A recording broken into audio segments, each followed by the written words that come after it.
Hi hello friends, welcome to the channel Vijay horror stories Telugu.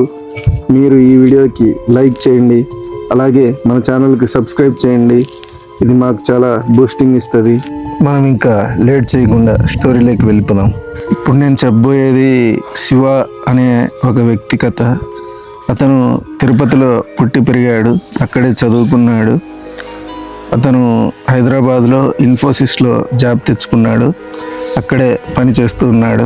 అలాగే అతను తన ఆఫీస్లోనే ఉషా అనే అమ్మాయిని లవ్ చేశాడు. ఆ అమ్మాయిది అనంతపురం, అక్కడే పుట్టి పెరిగి చదువుకుంది. వీళ్ళిద్దరూ ప్రేమించిన తర్వాత వాళ్ళ ఇంట్లో పెద్దలను ఒప్పించి ప్రేమ వివాహం చేసుకున్నారు. తర్వాత వారిద్దరూ అక్కడ ఒక 3 years పని చేసిన తర్వాత వాళ్ళకు ఇద్దరికి బెంగళూరు ట్రాన్స్ఫర్ చేసుకొని ఆ తర్వాత అక్కడ ఒక 1 year తర్వాత వాళ్ళకి ఎక్కడికైనా ట్రిప్ వెళ్తే బాగుంటుంది అని అనుకున్నారు. ఎక్కడికి వెళ్దామా అని ఆలోచించారు. అలా వాళ్ళ యొక్క ఫ్రెండ్స్ను సజెషన్ అడిగారు. వాళ్ళు దగ్గరలో ఉండే కూర్గ్ బాగుంటుంది అని చెప్పారు. అప్పుడు వాళ్ళు కూర్గ్లో ఏముంటుంది అని సెర్చ్ చేశారు. అది బెంగళూరు నుంచి 260 కిలోమీటర్లు ఉంటుంది. కూర్గ్ను స్కాట్లాండ్ ఆఫ్ ఇండియా అని అంటారు. ఇంకా కర్ణాటకలో అదొక చాలా అందమైన ప్లేస్ అన్నమాట. అక్కడ హిల్ స్టేషన్లు, పెద్ద పెద్ద కొండలు, కాఫీ తోటలు, వాటర్ ఫాల్స్, ఫారెస్ట్, ఇలా చాలా ఉంటాయి అని కనుక్కొని అక్కడ ఏ ఏరియాలకు విజిట్ కావాలో కూడా పాయింట్ చేసుకొని అబ్బే ఫాల్స్, మడికేరి ఫోర్టు, రాజా సీటు అంటే అది సన్ రైజ్ సన్సెట్, అక్కడ వ్యూ పాయింట్ బాగుంటుంది. అలాగే తలకావేరి అనే కావేరి నది, నాగరహౌలే నేషనల్ పార్క్ అని ఇవన్నీ చూడాలని అనుకొని తర్వాత రోజు సాయంత్రం వాళ్ళ ఇంటికి వెళ్ళి ఫ్రెష్ అప్ అయ్యి అన్నీ ప్యాక్ చేసుకొని తమకు కావాల్సినవన్నీ ఇంకా ఈవినింగ్ 8కి బయలుదేరారు. అలా కూర్గుకు వెళ్తూ ఉండగా మధ్యలో ఒక ఫారెస్ట్ ఏరియా వచ్చింది. అక్కడ రోడ్డు చూస్తే చాలా సైలెన్స్గా, చుట్టూ నిశ్శబ్దంగా ఉంది. దారిలో ఎవరూ లేనట్లుగా, అది చూడ్డానికే కొంచెం భయంకరంగా ఉంది. ఫోన్కు సిగ్నల్స్ కూడా రావడం లేదు. అప్పుడే వాళ్ళకి ఎదురుగా రోడ్లో ఒక అమ్మాయి కనిపించింది. ఆమెను చూడగానే వాళ్ళిద్దరికీ భయం వేసింది.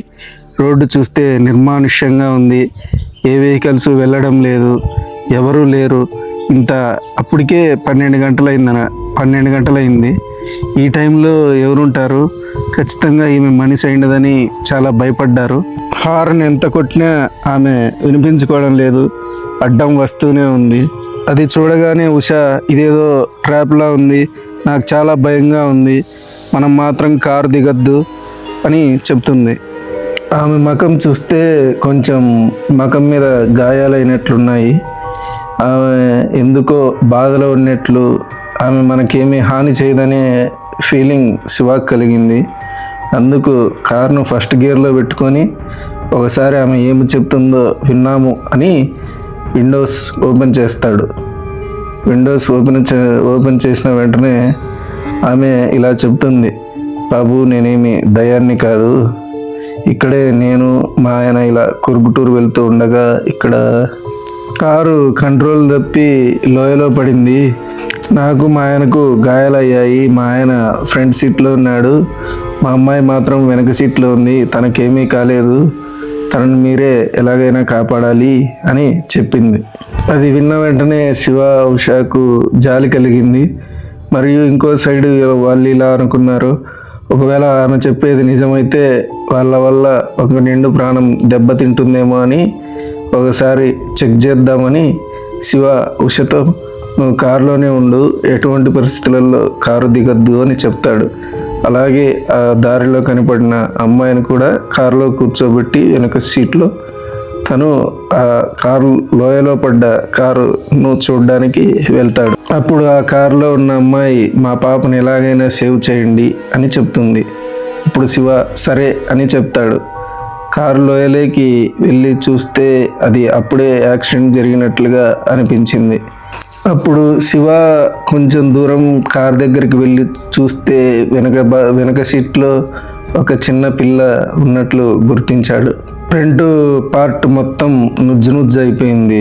సరిగ్గా అప్పుడే వర్షం పడడం స్టార్ట్ అయింది. వర్షం పడడంతో నేను ఆ కార్ దగ్గరికి వెళ్ళాను స్లోగా నడుచుకుంటూ. వెళ్ళిన వెంటనే నేను ఫ్రంట్ సీట్ అంతగా చూసే లోపల అక్కడ ఒక ఆయన యాక్సిడెంట్ అయినట్లుంది, అంతగా గమనించలేదు. వెనక నుంచి ఒక చిన్నపిల్ల అరుపులు ఏడుస్తూ ఉంది.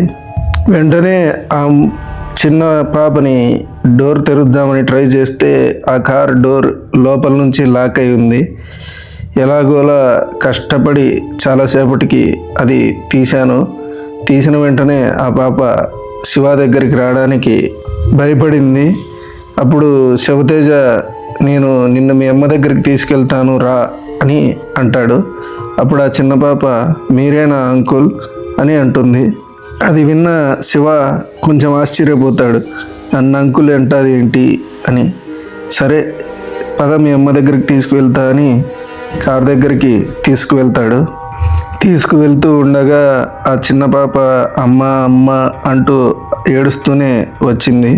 అమ్మ దగ్గరికే వెళ్తున్నాం అని శివ ఆ చిన్నపిల్లను తన భుజాలపైకి ఎత్తుకొని కారు దగ్గరికి నడుచుకుంటూ వెళ్తున్నాడు. కారు దగ్గరికి వెళ్ళిన వెంటనే అక్కడ ఉష మాత్రమే ఉంది. అప్పుడు శివ ఇలా అడుగుతాడు, ఆ మహిళ ఏది అని. అప్పుడు ఉష ఇలా అంటుంది, ఆ అమ్మాయి మీ వెనకనే కారు లోయలో పడింది కదా, మీ వెనకనే పరిగెత్తుకుంటూ వచ్చింది అనింది. అవునా? పాపకి ఏమైంటుందో లేదా సరిగ్గా నేను తీసుకొస్తానో లేదో బయటకని టెన్షన్లో ఏమైనా వచ్చి ఉంటుంది అని శివ అనుకున్నాడు. అప్పుడు తిరిగి మళ్ళీ ఆ మహిళను వెతకడానికి ఆ లోయలో పడ్డ కారు దగ్గరికి వెళ్ళాడు. వెళ్ళి చూస్తే ఎక్కడ అమ్మాయి కనిపించలేదు. అప్పుడు అలా చూస్తూ ఉండగా ఆ క్రాష్ అయిన కారు ముందుకు వెళ్ళి చూస్తే అక్కడ ఒక మహిళ ఒక డ్రైవర్ పడి ఉన్నారు. అప్పుడు ఆ డ్రైవర్ పక్కన ఎవరా అని కొంచెం దగ్గరికి వెళ్ళి చూస్తే ఇప్పటిదాకా మమ్మల్ని హెల్ప్ అడిగిన ఆ మహిళే కారులో చనిపోయింది. అది చూసిన వెంటనే శివాకు చాలా భయమేసి పరిగెత్తుకుంటూ వచ్చి కారులోకి ఎక్కాడు. కారులోకి ఎక్కి ఈ విషయం ఉషతో చెప్పాడు. దానికి వాళ్ళకి ఎలా రియాక్ట్ అవ్వాలో ఏం చేయాలో కూడా అర్థం కాని పరిస్థితిలో ఉన్నారు. అప్పుడే వెనక చిన్నపిల్ల అమ్మ అమ్మ అంటూ ఏడవడం మొదలుపెట్టింది. అప్పుడు శివ, మీ అమ్మ ఎక్కడా అని ఆ చిన్న పాపను అడుగుతాడు.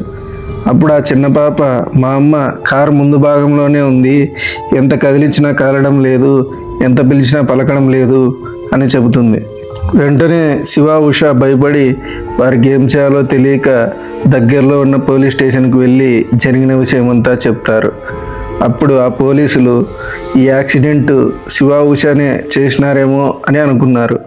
కానీ దాని దగ్గరికి వెళ్ళి పరిశీలించగా ఆ కారు కంట్రోల్ తప్పి ఒక చెట్టుకు గుద్ది కారు ముందు భాగం అంతా నుజ్జునుజ్జందని గమనించి యాక్సిడెంట్ చేసింది శివ ఉష కాదని వాళ్ళు నమ్ముతారు. అలా పోలీస్ స్టేషన్లో ఎంక్వైరీ చేయగా 2 రోజుల తర్వాత ఆ పాప వాళ్ళ తాత నానమ్మ వస్తారు. వచ్చిన వెంటనే మా పాపను కాపాడినందుకు చాలా థ్యాంక్స్ అని చెప్పి దండం పెట్టారు. అలా థ్యాంక్స్ చెప్పి ఆ చిన్న పాపను తీసుకెళ్తూ ఉండగా అప్పుడు శివ ఆ చిన్న పాపతో ఇలా అడుగుతాడు, అప్పుడు నువ్వు నన్ను కారులో నిన్ను బయటికి తీసుకొచ్చేటప్పుడు నువ్వే నా అంకుల్ అని అడిగావు కదా, అలా ఎందుకు అడిగావు అని అంటాడు. దానికి ఆ చిన్న పాప, ఆ రోజు నేను కారులో ఏడుస్తూ ఉండగా మా అమ్మ నాతో, నేను ఇప్పుడే బయటికి వెళ్ళి అంకుల్ను తీసుకొస్తాను, నువ్వు ఆ అంకుల్ వచ్చాక ఆ అంకుల్తో వెళ్ళిపో అని చెప్పింది, అందుకే అలా అడిగాను అని చెప్తుంది. అది విన్న వెంటనే శివ షాక్ అయిపోతాడు. అది ఆ తర్వాత తన యొక్క ఫ్రెండ్స్తో షేర్ చేసుకుంటాడు. కానీ వాళ్ళు ఇది నమ్మరు. శివ కేవలం అబద్ధం చెప్తున్నాడు అని అనుకుంటారు. శివ వాళ్ళ అమ్మ శివతేజను మరియు ఉషాను తీసుకొని గుడికి వెళ్ళి హోమం జరిపింది. కానీ శివ ఇలా అనుకుంటాడు, ఈ పునర్జన్మలు లేదా చచ్చిపోయిన తర్వాత ఆత్మ బయటికి రావడం ఇలా ఉన్నాయా లేదా అనే ఆలోచనలో ఉంటాడు. కానీ తల్లి యొక్క ప్రేమ ఎంత గొప్పదో తన బిడ్డను కాపాడుకోవడానికి ఆత్మగా వచ్చి తన కూతురిని కాపాడుకుంది అని అనుకుంటాడు. ఆత్మలు ఉంటాయని భయం వేసినా కూడా ప్రేమకు చావు లేదు అని ఆ యొక్క తల్లి నిరూపించింది అనుకున్నాడు. సో ఇది గాయ్స్ మన స్టోరీ. ఈ స్టోరీ నచ్చినట్లయితే లైక్ చేయండి, కామెంట్ చేయండి.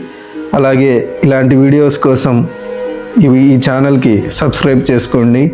Thank you. బాయ్.